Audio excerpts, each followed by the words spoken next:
कभी कभी कोई तस्वीर हमें किसी और ही दुनिया में ले जाती है ना। आज हम एक ऐसे ही पल को महसूस करने वाले हैं। एक पल जो दार्चुला के औतालेख में हुनैनाथ मंदिर की इस तस्वीर में जैसे थम सा गया है। तो चलिए मेरे साथ इस शांत नज़ारे की गहराइयों में उतरते हैं। तो ये रही वो तस्वीर। ये सिर्फ एक जगह नहीं है, ये एक एहसास है। किसी ऊंची पहाड़ी की चोटी पर रुका हुआ एक खामोश लम्हा। जरा सोचिए कि हम सब इस फ्रेम के अंदर हैं और इसकी खामोशी को, इसकी आवाज़ों को सुन रहे हैं। अपनी ये यात्रा हम उन चीज़ों से शुरू करते हैं जो तस्वीर में हमारे सबसे करीब हैं। वो चीज़ें जो इस पवित्र जगह के मुहाने पर हमारा स्वागत कर रही हैं। और ये है घंटियों का एक खूबसूरत कोरस। ज़रा इन पीतल की घंटियों को देखिए, कोई छोटी कोई बड़ी, हर एक पर वक्त ने अपनी एक अलग ही कहानी लिखी है। सोचिए तो जब पहाड़ों से हवा चलती होगी तो इनकी आवाज़ कैसी गूंजती होगी। हर एक घंटी एक मन्नत है, एक प्रार्थना है जो फिजा में घुल रही है। और अब घंटियों के ठीक नीचे देखिए, ये रंग बिरंगी प्रार्थना पताकाएं, जिन्हें झंडियां भी कहते हैं, हवा में लहरा रही हैं। लाल, पीला, नारंगी, ये सारे गर्म रंग पीतल की पुरानी चमक के साथ मिलकर क्या कमाल का नज़ारा बना रहे हैं। ये रंग जैसे इस शांत जगह में जान डाल रहे हैं, एक उम्मीद जगा रहे हैं।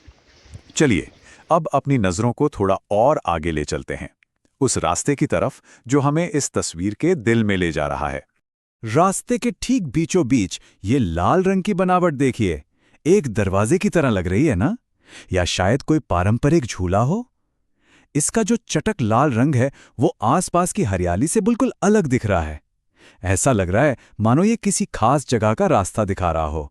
इतनी ऊंचाई पर इस पवित्र माहौल में क्या ये सच में स्वर्ग का दरवाजा हो सकता है? ये सवाल जहन में आते ही इस जगह का मतलब और भी गहरा हो जाता है। और अब देखिए, रास्ते पे खड़ा वो अकेला इंसान। इस पूरे विशाल नज़ारे में वो एक छोटी सी कहानी की तरह है। पता नहीं वो कौन है, कहाँ जा रहा है, या शायद बस इस खूबसूरती को महसूस करने के लिए वहीं रुक गया है। उसकी मौजूदगी इस पूरी तस्वीर में एक जान डाल देती है। चलिए अब थोड़ा सा और पीछे हटते हैं और उस कुदरत को देखते हैं जिसने इस मंदिर को अपनी गोद में बसा रखा है। रास्ते के दोनों तरफ ये ऊंचे ऊंचे देवदार के पेड़ ऐसे खड़े हैं जैसे इस पवित्र जगह की रखवाली कर रहे हों। पहाड़ी की मिट्टी का रंग और पेड़ों की हरियाली सब मिलकर एक बहुत ही सुकून भरा और सुरक्षित माहौल बना रहे हैं। लगता है जैसे प्रकृति खुद इस मंदिर की हिफाजत कर रही हो। और देखिए, उन्हीं पेड़ों के बीच छिपी हुई वो छोटी सी सफेद इमारत जिसकी छत लाल है, ये भी शायद मंदिर परिसर का ही कोई हिस्सा है। कितनी शांति से बसी है ये यहाँ, है ना? जैसे प्रकृति की गोद में कोई छोटा सा घर हो। अब हम अपनी इस छोटी सी यात्रा के आखिरी पड़ाव पर हैं।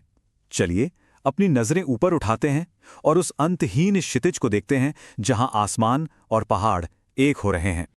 जरा ऊपर देखिए, धुंध में लिपटे पहाड़, एक के पीछे एक, एक के पीछे एक, जहां तक नजर जाए बस पहाड़ी हैं और उनके ऊपर ये फैला हुआ विशाल आसमान। ये नज़ारा हमें हमारी रोज़मर्रा की दुनिया से कहीं बहुत दूर ले जाता है और एक गहरी शांति का एहसास कराता है। यहाँ सिर्फ सुकून है। तो हमारा ये सफ़र एक छोटी सी घंटी की कल्पना से शुरू हुआ और दूर दिख रहे पहाड़ों की खामोशी पर आकर ख़त्म हुआ। एक ही तस्वीर में हमने सबसे पास की चीज़ से लेकर सबसे दूर के नज़ारे तक की खूबसूरती को महसूस किया। और आखिर में ये तस्वीर हमसे एक सवाल करती है। इसकी खामोशी हमें हमारी जिंदगी की भागदौड़ की याद दिलाती है। तो सवाल ये उठता है कि इस शोर भरी दुनिया में हम सब सुकून के, शांति के कौन से पल ढूंढ रहे हैं? ये एक सवाल है जो